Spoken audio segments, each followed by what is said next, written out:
Welcome back, everybody. It has been a long time. Mark and I have been working covering the League of Legends World Championships throughout October, so I apologize for the delay in getting this video out, but here we are finally ready to talk to you about Oathbringer. And it's just, we got like a little bit over a week until Rhythm of War comes baby. out, so we got good timing. I also want to say, in fact, I should have pulled up this information before I started the video so that I could just make sure. You just want to redo it so that we don't have a awkward pause while you do this? There's no awkward pause. This is a natural, free-flowing conversation. I just want everyone to know that on November 12th, from 4:30 p.m. EST to 5:30 p.m. EST, which is 1:30 to 2:30 in normal people's time, we will be interviewing, Mark and I, and we're going to be joined by DJ Wheat, Brandon Sanderson, to talk about Rhythm of War. Himself. Talk about, this channel, we've always tried to blur the lines between gaming and books, and I know he's a big gamer, so we'll be asking about gaming, all sorts of cool stuff. So be sure to what's that face, Mark? I wasn't gonna ask him about gaming. I was gonna go like all about books and writing, but Well, I think there's at least some gaming section since our I think it's a good point. And diagram that's why I was more like good point. We could ask him about. And then shortly thereafter, we're also going to be interviewing the narrators for the audiobook, Michael Kramer and Kate Redding, which, by the way, there's a link in the description below. You can sign up to get an audiobook. Anyway, for free. But through my Audible affiliate thing. Anyway, just everybody tune in. And then those VODs will be going up on the YouTube channel later. So, but without further ado, Mark Zimmerman. Hello. Let's talk about Oathbringer. If you guys didn't notice, by the way, we've done 2 of these previously for the first 2 Stormlight archive books, and now we're bringing it in for number 3. Are you fighting your cat right now? No, I'm getting Oathbringer. Okay. Good thing. I still need to find my signed copy of Oathbringer. You have he sent you one, right? Yes, and I've been looking for it. It's in a box somewhere from my last move, and I'm embarrassed. I'm ashamed to admit I don't know where it is, but whatever. We're already. And you haven't read Dawn Shard, do you? You're a mess. I'm working on Dawn Shard. Yeah, okay. You don't have to do any work right now. I have to do a lot of work. I'm more productive than you. You said it's too cold to work one day. You know what I did during that day? I still work. So we're going to talk about Oathbringer, and as with the previous books, what we're going to do is we're going to start with a recap, and then we are going to do a bit of like a review discussion on it, and sort of what our favorite parts are and what the issues were. So without further ado, Mark Zimmerman, what happened in Oathbringer? All right, let me quickly summarize a 450,000 word book. No issues, I'm sure. I'll be trying to hit major plot points just to jog memories, and then hopefully we'll get more into the nitty gritty in the other sections. Hopefully this will also be cleaner than some of the previous ones. So this is Dalinar's book. Oathbringer is actually the name. All these, have in-world book names. So Oathbringer was a book that he wrote at the conclusion of this one. So as it's his book, there's his flashback sequence, and he's kind of the focal point of it. In the first portions of the book, he's just married Navani. He has to deal with some of the political fallout of that. He's going and saying God's not real. Bonded the Stormfather. He's bonded the Stormfather. He's trying to do the unite them thing and bring a coalition of the world's leaders together while all these other personal things are going on around him. He's also coming to terms with his powers, so he's controlling his visions, and that's actually how he's able to kind of begin bringing people into the fold and forming this coalition to fight the Voidbringers as the Everstorm is now going over the world and decimating people. He's able to bring people into the visions and meet with them specifically himself. And show them sort of what's coming. Right, and we also get a lot of lore drops during this because a lot of these visions are in the past, and he's able to show people and communicate with them. It's like a better version of a span read that he gets to meet face to face. And so they kind of learn about Horarium. Also, they learn more about Odium and the Unmade. He starts having some visions. Odium even shows up. This is the first time he appears on screen. He kind of shows up in one of the visions randomly, and it's super crazy. And so a lot of stuff is going on with Dalinar over the course of the early portions of the book. We're also getting his flashbacks because he's starting to remember his wife. He learns her name after being shish for so long. Yes. And we learn basically that he was a drunken warlord going around murdering people, and that's pretty much all his life was about. Evie was the wife, correct? Yes. I forgot. And his brother, meanwhile, Gavilar, is the one who's really uniting the kingdoms and kind of being the brains of the operation, so to speak. And Dalinar is just a pretty bad person. Just being the overall. Blackthorn, going out, killing people, enjoying killing people, having a great old time killing people. Yeah, so that's most of his story throughout the early portions of the book. Shallan is kind of part of the team that's figuring out what's going on at Irithiru. Whatever. So Sadeas was just killed by Adolin. He just murdered him, and so Sadeas gets appointed Adolin gets appointed in charge of finding himself and who killed him. And Shallan's kind of assisting in that. They find about that one of the unmade is kind of residing in the tower, and it's mimicking the murders. And so we're figuring out some of that stuff while Shallan is also learning more about.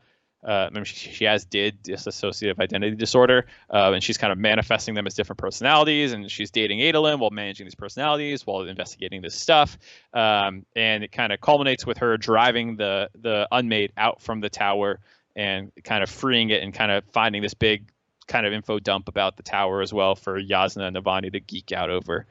While this is all going on in the tower, basically.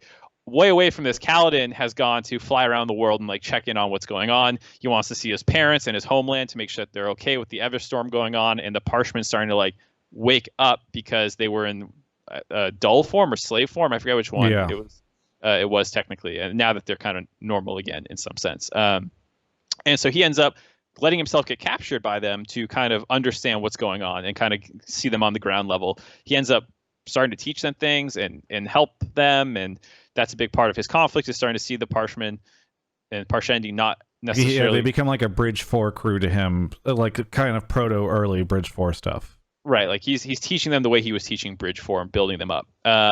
Anyways, at some point, they all the Parshmen are meeting in one place, and they start seeing some atrocities committed, and that's when he's like, "Whoa, I got to get out of here because I'm getting too attached to the wrong side of this battle." And he returns to the tower, kind of depressed about it. Yeah, he has kind of like a moral conflict where he's like, wait, these Parshendi are just like us. There's no like bad side and good side necessarily. I mean, at least when it comes to humans versus Parshendi. So especially on the ground level, right, the yes. average person for both is not really doing anything too evil. During this time where he's kind of more sad and going through his usual struggles, we get Bridge 4 POVs. That's pretty cool. It's exploring the orders and the different powers and leveling up and what you have to do to say the oaths, and you're kind of getting more about the actual stuff, the world going on, or excuse me, the Knights Radiant from their perspective too. So eventually we get to this point, and it's kind of been building over even since the last book about Kholinar has gone dark. They can't get any span reads working, and they need to do an expedition. Elhokar is the one who's decided to lead it. He wants to do that. And so they go to Kholinar finally, and you kind of get some new conflicts to deal with. A cult has taken over, kind of. They seem to be in control. They're trying to infiltrate it. So Shallan's going Robin Hood and like stealing food and offering it or something. Kaladin has joined the City Watch to try and investigate, what's going on with them. He meets a woman called Azure. I don't know what the audiobook pronunciation is. Travis. I think you're right. Azure. Yeah, sorry, Azure? continue. I don't know. Anyways, Elhokar's kind of becoming cool after being the punching bag for a lot of the previous books. And finally, after a long period of time, they storm the palace. They have to go. It's about to get besieged by the Parshendi, or it's starting to. And so that's when shit really hits the fan. These two groups that, Kaladin has gotten to know actually show up and start fighting the City Watch and these Parshmen that he was with earlier. And they just start killing each other too. They start killing each other. It's pretty brutal. Yeah. And then during that, Moash shows up again, because we'll get into him in a second, but Moash shows up and kills the king right when he was swearing his oaths to become a Knight Radiant. Thereby creating the fuck Moash conundrum or whatever, yeah. I think it was brewing already, but that was definitely putting it over. I mean, it keeps going once we get further into this. Sure. But anyway, so they have to escape. It was a big trap kind of the whole time, and the Oath Gate's been tampered with, and when they try and escape, they get trapped in Shadesmar. There's also some more lore going on with the Unmade during all this. They get into a Shadesmar sequence where they need to get home, and this is our first big look into the cognitive realm. It's pretty normal in some sense. Like it's really weird in some ways. Seas of marbles and just really weird. The black sun or something. Yeah. But also like basically just an alternate version of the world, kind of. Right. The spren, there's like high spren and low spren, like they're like smarter animals basically, and they have societies and stuff, and so they don't dive too deep into it here, and I think that's going to be a lot of Rhythm of War. And this one, it's more about just trying to get home, and so that's what they're trying to do during this sequence. While all that was going on, Dalinar, still back at the tower, relapses because he remembers he killed his wife. He accidentally burned her alive when he was in one of his like rage-induced moments in sacking a city, and it causes him to relapse. He starts drinking again. Navani kind of runs the show for a little bit until he gets his stuff figured out.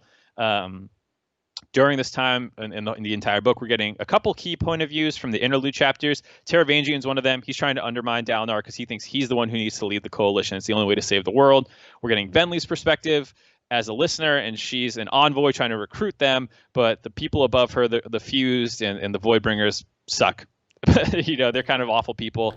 And then the last POV was Moash. He had gotten captured by them. He was a slave. He kind of gave up on humans. He thought that they deserved what was coming for them. And so the Fuse kind of started using him a little bit. They recruit him essentially, yeah. Yeah, but they kind of like recruit him for a specific mission, then kick him back down and stuff. And so that's why he killed the king. So anyways, Taravangian finally makes his move during all this and kind of reveals some secret information. One of the big ones being that the original Voidbringers were actually the humans. They're the ones who are not native to the earth. I'll dig into this a lot more in the world-bringing section. It's an awesome twist. Dalinar and Navani eventually start winning them back, and now that he's kind of recovered.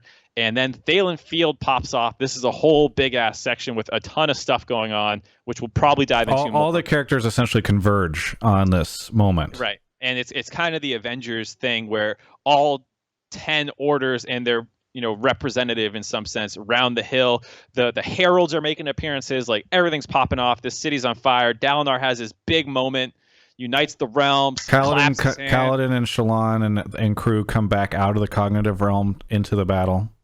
Amaram's kind of the big bad. He swallowed the gem that's infused with an unmade that's kind of making him insano powerful. Oh, Zeth pops back up, yeah. Yeah, he had been training with Nail, who was a herald, and also the leader of his order. I think he's the only one doing that. There's a lot of stuff going on, and it has some pretty awesome emotional climaxes, which I think will stick more for the character part in our favorite moments. Anyways, they win the battle. They're able to kind of repel them at great costs. But they manage to survive, and there's a couple, kind of, as with Brandon Sanderson, it's a big Sander Lynch, a bunch of stuff happening. But Taravangian eventually kind of goes to Odium after Odium's loss, and they kind of agree to work together a little bit moving forward. Right. And I think that's He says, like, basically, I'll help you, but in exchange, I want my nation people protected. Yeah. So I think that's the big conclusion from the book. It was a big battle. They managed to survive. They learned a lot of really disturbing information about human history, I guess, in some sense, on that planet.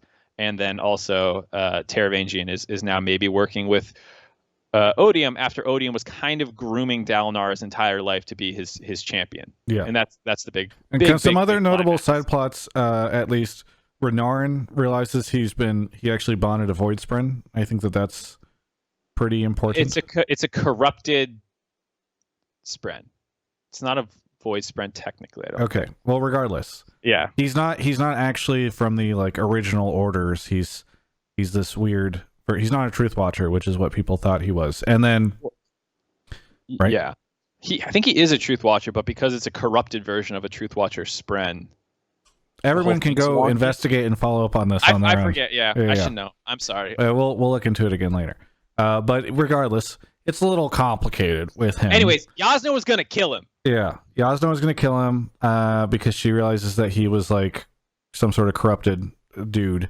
And then actually that ends up being fine. And I think, what else? There's like the Lift subplot.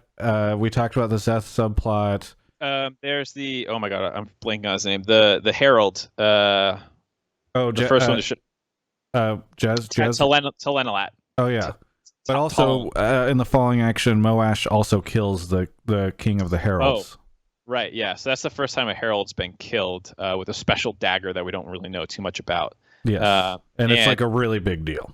Everybody and it kind of mirrors the battle's ending where Dalinar was able to trap a unmade in a specific perfect gem, and that seems to be what's going to be a big part of the war going forward, is because all these creatures are kind of immortal and keep getting reborn, is like, how do you deal with them? And it's kind of comes down to trapping their souls, it seems like, in gems. Right.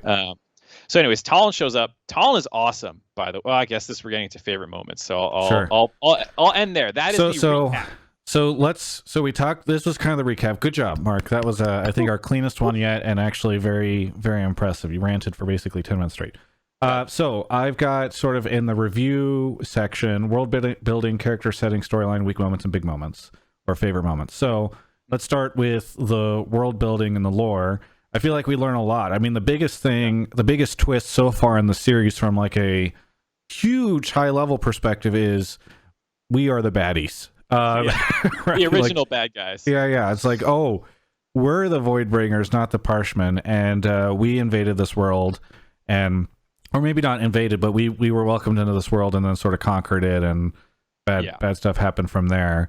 We brought Odium with us initially too. Yes, so not originally from the world, and it's one of those things that like they did a pretty good job of showing, of hinting at throughout the books. Brandon did of sort of saying like, well, okay, everybody else has these hard, crazy shells that were these like pink fleshy and stuff. Yeah, it's like, what, we don't really fit into the ecology of this world at all. How did we end up here? So, but even then, I still was really surprised by it. Mm-hmm. I think sort of the unmade are they're not particularly interesting to me, but I still think they become a little bit more interesting in this, and that Shallan has an interesting encounter with one of them where they're trying to like that. Rashafir, I think is her name is. Don't get me started. They're all hype. They're all apostrophe. Crazy names, yeah. But where one of the Unmade is trying to kind of help her, and some interesting stuff there. Elakar's son survives at the end, and they're able to protect him. So the Ascendant Prince, and I mean, I think. Oh, and then we also get Wit showing back up again, doing some cool stuff. So. Yeah. Oh yeah, there's always the wit stuff. Yeah, although the world building, just with how much the ecology played into it was, I mean, already the ecology was really cool and how well thought out it was, and then seeing this extra layer put onto it was really cool. And it's starting to get to some of like what happened at the Recreants and stuff, because we're still 100% certain. And we also have the cognitive realm, or Shadesmar, to talk about as one of these like world building things. Yeah. Maybe this is getting a little too close to setting, so maybe I'll move these together as an idea. But I mean, Shadesmar is weird to me. I don't know if I dislike Shadesmar more or if I dislike Kholinar more. Maybe Kholinar a little bit more, but Shadesmar is kind of strange because they're just kind of sailing around. There's like, I think my only concern with Shadesmar is it feels really weird. Like, it's so funny because this world that like Roshar is a very strange setting. We talked a lot, and I think our first film or video about this stuff where it's just like I takes quit a lot the to get first into. book because I was like listening to an audiobook and I just couldn't visualize anything. Right. I was like, I'm out. Shadesmar is very, very alien. So I'm excited to learn more about it over time, but it is really strange. I mean, you basically can, there's these little marbles, and you can infuse them with Stormlight to turn them into real things.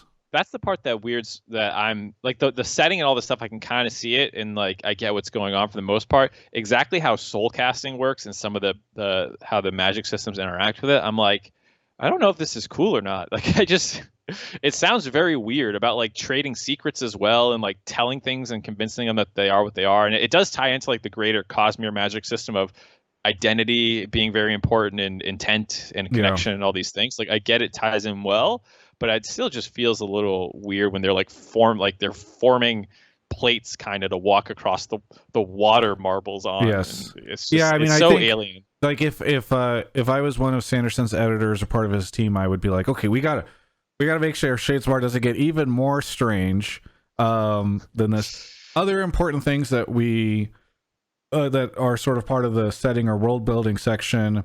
The whole idea of Spren sort of being able to come back because Adolin's sword is Maya the Deadeye following him.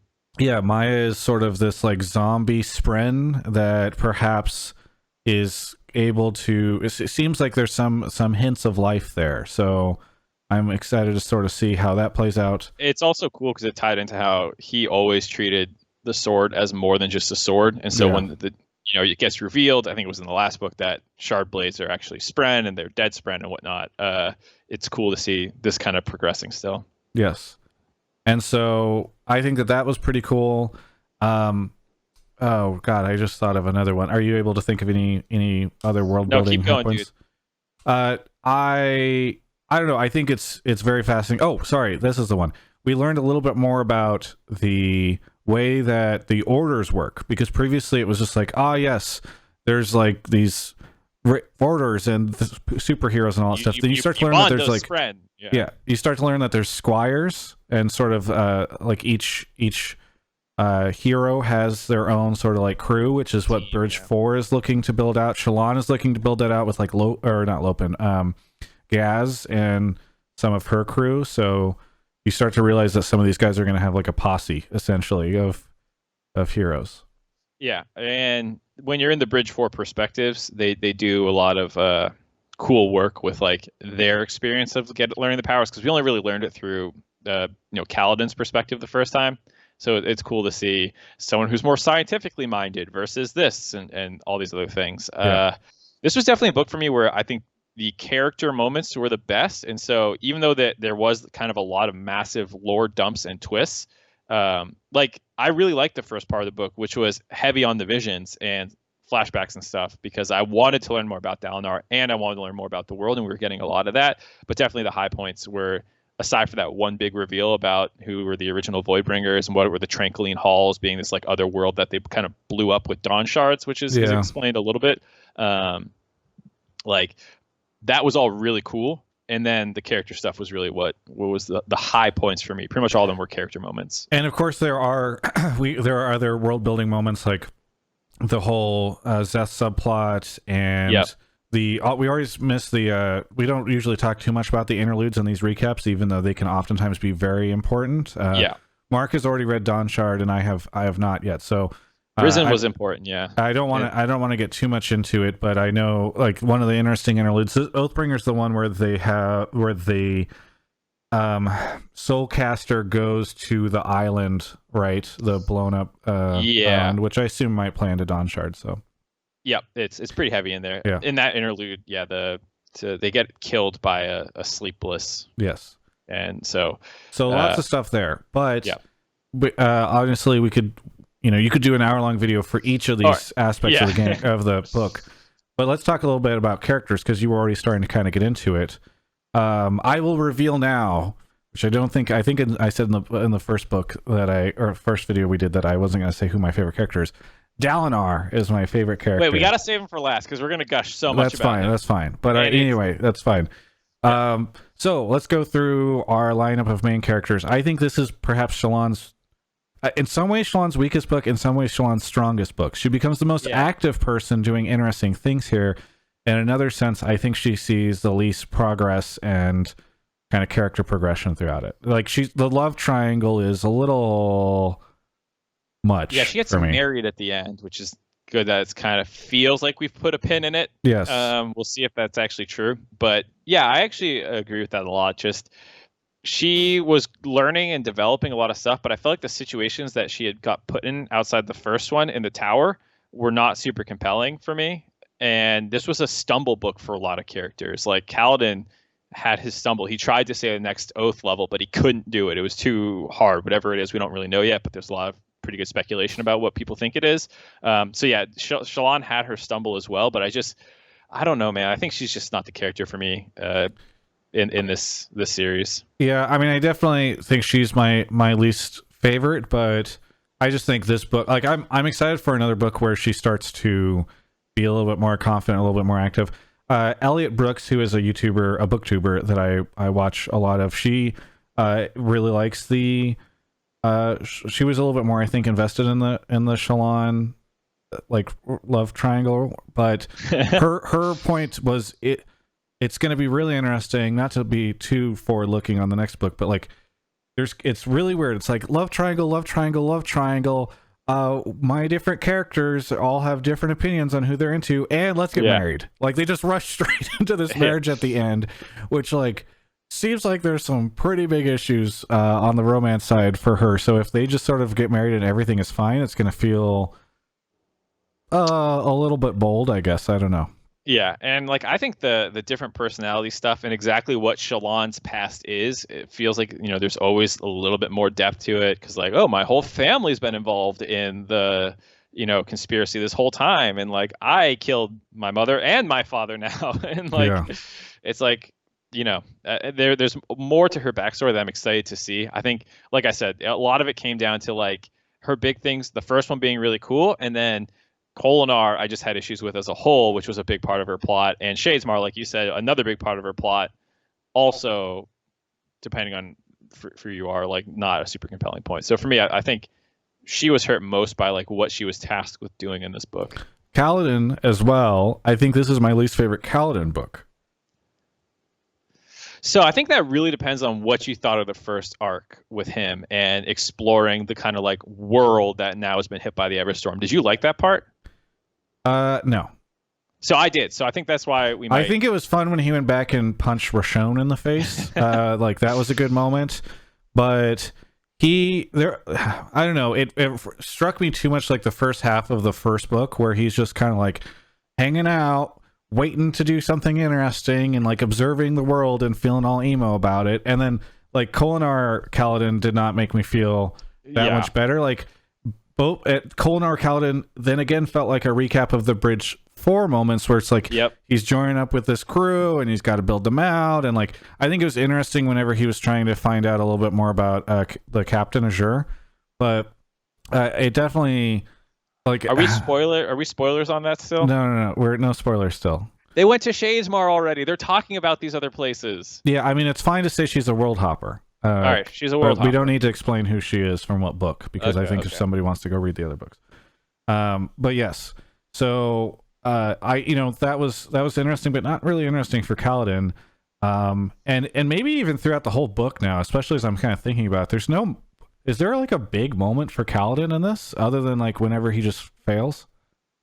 I mean, it depends if you count his down moments as big moments, because they can be important, but they're not like. I wasn't like, oh fuck yeah, it was sick, whatever. He couldn't say his oath, I mean, I still think you need those though, because like the second book was like Kaladin power fantasy, basically just took over the whole book with like how OP he was, and so I think it's fine. It's good. I'm not saying it's like bad. I'm just saying like this is not. It's hard to get excited about a character. I think the only thing I really did enjoy is that he's confronted with a lot of moral complexities, right? Where it becomes this whole like, oh, maybe the frontline soldiers in a war are not necessarily always representative of the ideologies of the people that are leading them. Well, and people who are in uprising who have been wronged for a very long period of time might be pretty justified in their feelings, even if their feelings are targeted at you, kind of thing. So I think it was a really interesting book for the portion for me for that reason. I didn't mind the like redoing Bridge 4 a little bit with them because it felt different enough that I didn't care. When it happened again in the same book with the City Watch, I was like, get me out of here so fast. I can knock it out of Kolinar fast enough. I mean, I don't know if this is getting too far out of character. But yeah, I for a lot of characters other than Dalinar, there was a strong first half, second half, and then kind of like climax. Right. Where like loved, hated, loved again. So we can either talk about Dalinar next, or we can talk about the smaller characters or sort of the side characters, if you would like.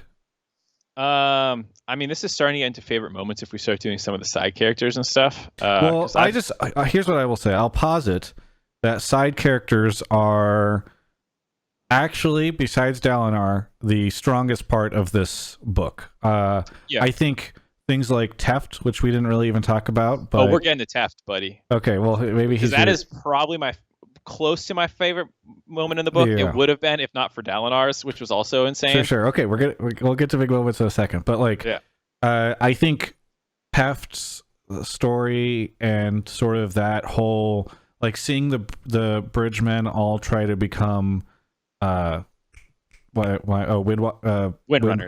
Thank you. Yeah. I think that was really interesting. I think there's like women joining the orders and being like, "Hey, why can't I also do this?" And like some of those moments I thought really cool. The guy who was like good at getting other people to say their oaths, but he couldn't say it himself, and like kind of come to terms like maybe that's my role, is to not actually be like. There's also the time where like they did one last bridge run, Yes. which was also really Rock's like family showing up. Yeah. The Taravangians sort of continued adventure. What? I cannot get enough of Taravangian. He's the most interesting character for me easily. Every time he's on screen, there's some awesome stuff going on. Yeah.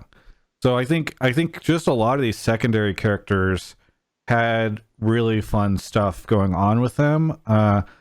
Adolin is somewhere kind of in the middle on this for me, because I didn't like the love triangle so much and like the weird stuff, but he continues to sort of try to experience, like, I don't know if we talked about this too much in book 2. I don't know how much of it was in book 2, but his whole, like, he was the badass of the whole book series, along with kind of Dalinar, but Dalinar was like a retired badass. And now he's like one of the weakest characters, right? Like he doesn't have any powers or anything like that. I forget if it's in this book or the one before, where he has this moment where he's like, I am not the one who's going to make this war work or not anymore. And Shallan, like he's starting to realize like he's not as impressive as Shallan in a lot of categories and stuff like that. So he gets a little bit of nerves around I think that. He's cool in the, like, he's the stereotypical fratty kind of like knight guy. Yeah. But with an extra layer of like introspection to him, where he's actually pretty nice and a good person, and like, doesn't have some of the more toxic traits that you might associate with that. So I really do. I mean, maybe we're starting to get into storyline, weak moments, big moments, but just his like, hey, Dad, we're not going to tell anybody I killed Sadius. It's very interesting. Any other side characters that we should talk about before we get to Dalinar? That really stand out. I'm sure we're forgetting. I mean, there's so many great side characters. So and we haven't really done favorite moments. Like Talon's plot to me isn't that cool, but his like reaction to some of the stuff that happened was really cool. So we'll get into Dalinar's character, I guess. Yeah. So Dalinar. Okay. So I'm very curious. If I'm a little nervous that Rhythm of War will not stand up to Oathbringer for me, if only because I really can't get enough. Yeah. Definitely my favorite character in the series. I think it was a little tough when we were doing all the flashbacks. Sometimes, like, they were just a little bit boring to me, but they felt very important over time. And there are some really great flashbacks. I mean, the iconic scene of him just like walking out into the middle of the ice storm and grabbing his, like, what is it, a dagger or something like that he forgot, and then walking back into the party. During like, it's just sort of showing how much of a badass he is. I mean, it's definitely that old school, like, Chuck Norris meme type thing. Like where it's just like Dalinar once fought 500 Parshmen single-handed or whatever. It's just like there's so many epic stories from him that it's Dalinar gets shot with an arrow and is like, hey, that was a good shot, join my army, which is based off a real story, actually, if people didn't know. Oh, really? Yeah, it was I'm gonna get it wrong. It was like Attila the Hun or one of the I don't know. It was some Asian invasion thing. Sure. Okay. Anyway, so so that just all of that, and then I really also enjoyed the sort of him learning how to be this new type of leader, where he's going and like reforging the statues and the buildings in. Oh man, I'm forgetting. Oh, Thalinar. Yeah, he's getting Queen Fen or whatever to like him. And I really do like the thing where he figures out how to like sort of translate, and he realizes he can, like, he's got Google Translate in his ear, his head. His toolkit's weird, dude. Yeah, he's like the character in D&D where you're like, oh, you're kind of OP, but not in the way I want in a battle. Sure. OP. Yeah, he's got so much utility, I guess. And then, I mean, this is starting to move us into big moments, but just the climactic scene of him overcoming and accepting himself. How well plot and character kind of converged in that moment was insane to me. Like, and it had a pretty cool lore implication to be like, wait, what did he just do exactly? And what did he just say? And what did Odium just say? And so, like, that's a cool scene. But yeah, So other character moments before we get to that, because I know we're going to talk about it in a second with Dalinar. I mean, yeah, anything I mean, else so like, we're forgetting? No, because I think the part part to talk about is so many of the big moments happen all at the same time. Right. And I'll get into some complaints about that later, but Sure. for now, like so many of those moments were just like, oh, hit after hit after hit of like Yasna coming to terms and like not killing her brother and then realizing. Let me get to weak moments then. Oh, you want to do some weak ones? Yeah, Okay. so I wanted to put a cap on characters, and then we'll talk about the weak moments, and then we'll finish with like all the big stuff. I like this. So weak moments. So I think you and I both agree Kholinar pretty rough. Oh, it was so bad, dude. Like I don't think I've ever like this is obviously Sanderson's a great writer, so this is going to sound ridiculous. It's not even like bad writing; it's just sort of a slog, you know. It's just spinning the wheels. It's like, okay, they need to fail here, and so I need to give them random tasks to do to then fail. So like Shallan feeding, like going Robin Hood and feeding people, and then that leading to their deaths, and her being like, "I did that." Yeah, it just felt so transparent what the point of it was. Whereas sometimes you're like, "Oh my god!" Like. This just felt like they had some like fetch quest to do before we could advance the plot. Both of them. Her Actually, and it's a very good way of putting it. It's like you need to go level up and do these side quests that are not as interesting as the main quest. And it is true. Like I think one of the problems, and perhaps this will be continue to become a bigger issue for this series over time, is when you have these really big moments, you have these huge goals, you have these overarching plots, and you have to meander off to take care of some small subplot thing or little like character development. Yeah, it's gonna feel rough because you're like, no, get me to the lightsabers and the spaceships. You know, it was built up for so long, and then to get there and be like, pause on that was, I think, also part of the problem. Like we got Kholinar built up for almost half of a book plus some. Well, this is our first time there, really, right? We had some POV characters and stuff and flashbacks and stuff. But I mean, like, for how long they've been saying, hey, something is wrong in Kholinar. What's going wrong in Kholinar? To then get there and not get answers and get more time put between we get to the answers that we know are coming and some of these sorts of things. It just felt like spinning the wheels while we waited that clash. And I will say the payoff was worth it with Kaladin. The moment where they all get into that room and it's kind of like a whirlwind of like people spilling in from different doorways and all his friends are dying just so fast, these characters. Yeah. That was cool, but it was like the work put in to give me that moment just didn't feel great to get there. And to your same point, like I thought the Wit and Shallan conversation I mean, it's hard to have a bad scene with Wit in it, but like I thought that was pretty interesting and poignant, and just there was a lot of drama around what is going on with the queen and like what are you going to find when you go in there and when you realize that like she's sort of merged with with the unmade. It like there are good moments.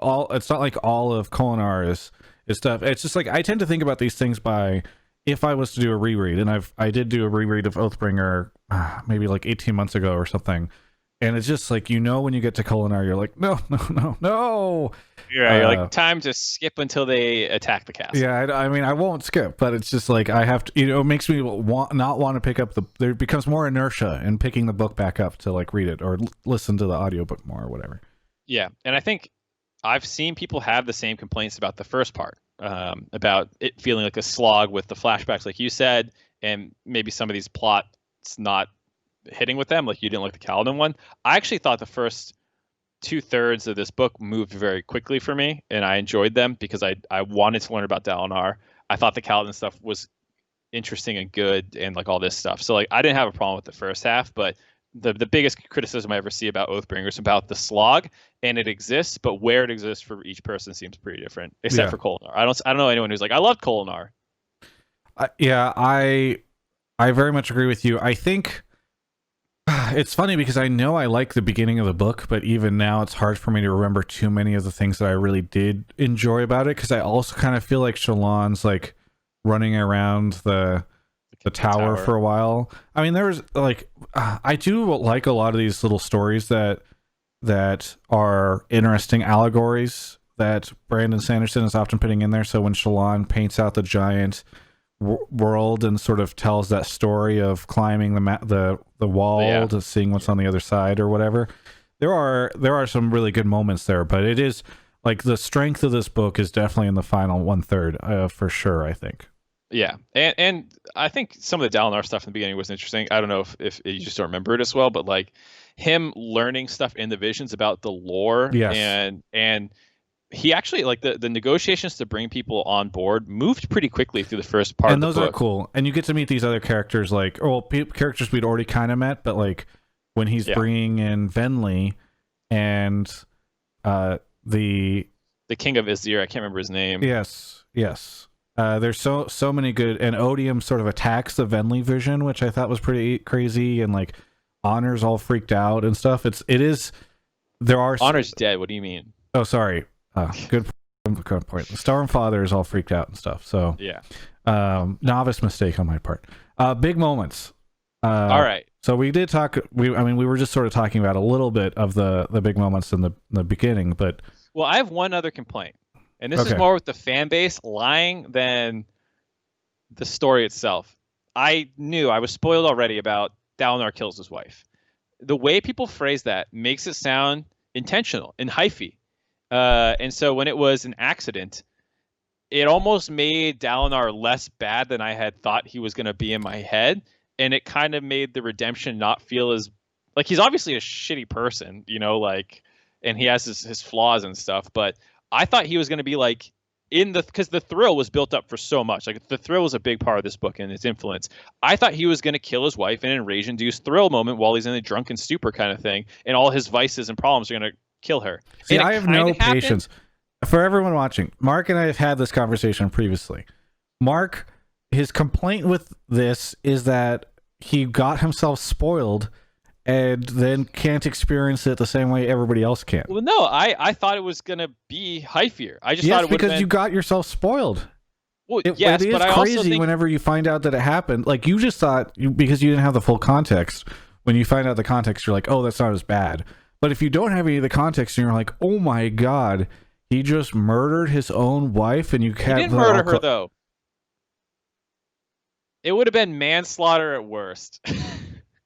It would not be first or second degree murder. I'm sure that's what he tells himself. In a court of law. I'm sure whenever he realized it, he was like, you know what? It's just manslaughter, okay?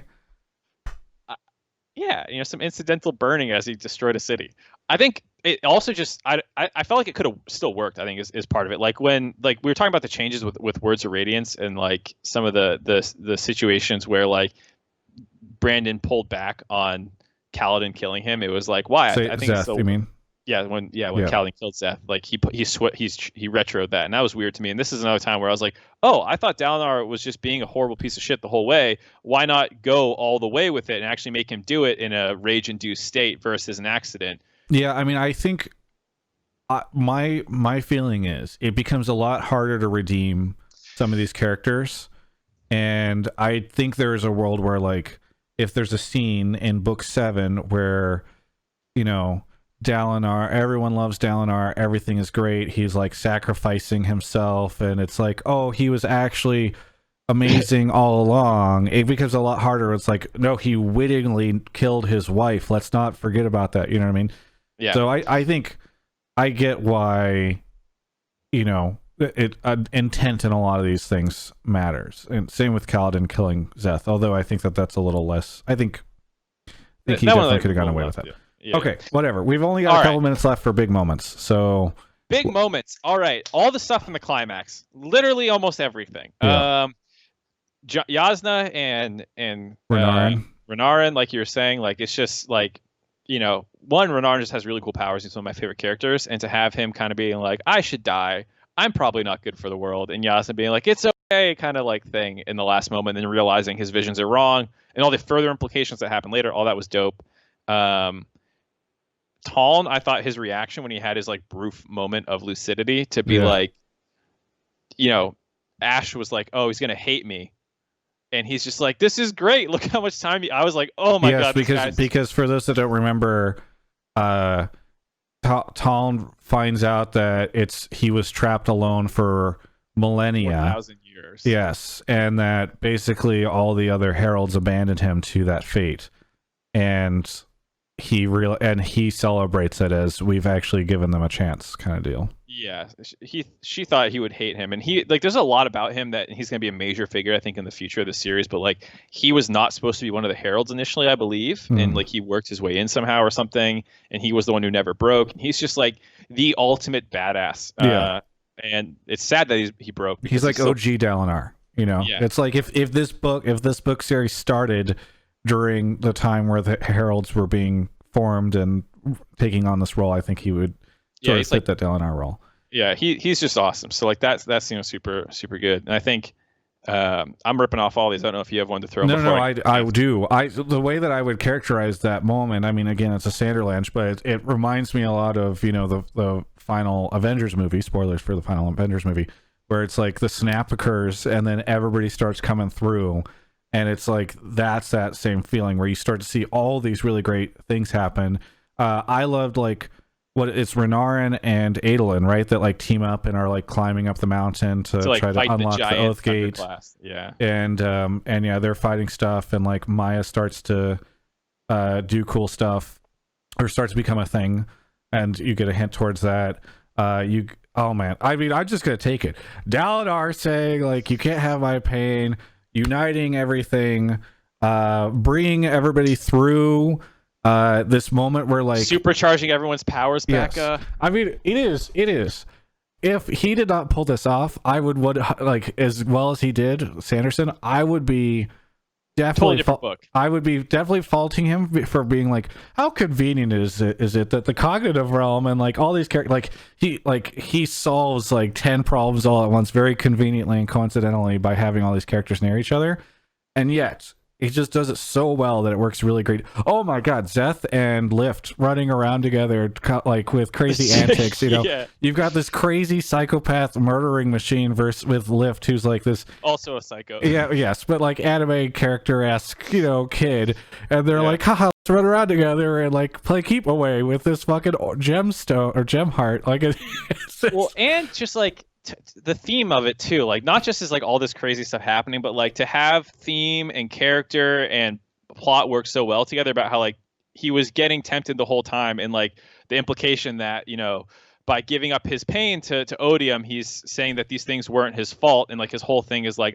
journey before destination, learning to be a better person. There's all these great quotes that I see all over the internet now from this book of Dalinar learning to be a better person, and how well that ties into if he had given up his pain, he would have accepted that then you can't improve. If you say it was someone else's fault, it's not my fault. You don't have these things to learn from as much. What is the most important step a man can take, and it becomes the next one.